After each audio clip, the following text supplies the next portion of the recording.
नमस्कार, आप देख रहे हैं जनहित न्यूज।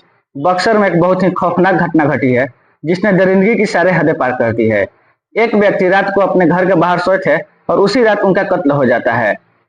ये घटना बक्सर से 5 किलोमीटर दूर महदह गांव की है। महदह गांव में यह घटना घटी कि वहां पर मनोज यादव नाम के एक व्यक्ति रात को खाना खाकर अपने घर के बाहर हमेशा सोते थे और उसी प्रकार अपने नियत समय के अनुसार घर से बाहर जहां पर वो अपने गाय भैंस को बांधते हैं वहीं पे सोए थे और उसी रात उनका कत्ल कर दिया जाता है। जब लोग सुबह के 3 बजे उठते हैं तो वो देखते हैं कि वहीं पर वो तड़प रहे थे और उनके माथे पर चोट लगने के कारण ब्लडिंग बहुत हो रहा था, लेकिन उस समय उनकी सांसें चल रही थी।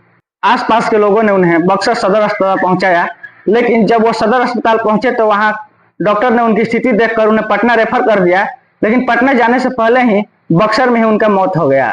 हम घटना स्थल पर पहुंचकर वहां के लोगों से कुछ जानने की कोशिश की है, पर वहां के लोगों ने हमें कुछ नहीं बताया। ये घटना 23 जुलाई के रात को हुई। हम घटना स्थल पर पहुंचकर वहां के लोगों से कुछ जानने की कोशिश की है, लेकिन वहां के लोगों ने हमें कुछ नहीं बताया क्योंकि उनके अंदर आक्रोश भरा हुआ था। चलिए हम कुछ घटना स्थल के कुछ तस्वीरों को दिखाते हैं आपको। आप यह स्थान देख रहे हैं, यहीं पर जो ये माटी का टीला दिखाई दे रहा है, इसी पर मनोज यादव रात को खाना खाकर सोए थे और यहीं पर इनका कत्ल हो जाता है। देखिए यहाँ पर अभी ब्लड का जो निशान है यहाँ पर लगा है, आप ध्यान से देखिए, यहाँ पर ब्लड का निशान आपको दिखाई दे रहा होगा।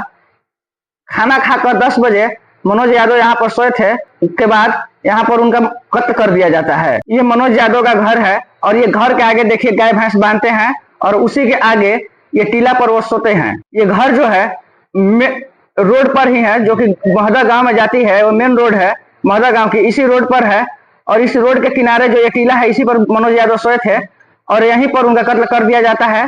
इस टीले पर देखिए जो ब्लड का निशान है आपको दिखाई दे रहा होगा। गांव के लोगों से मनोज यादव के बारे में कुछ जानकारी मिला, जैसे कि मनोज यादव का उम्र 45 साल था और उनके छोटे छोटे बच्चे हैं और बीवी हैं।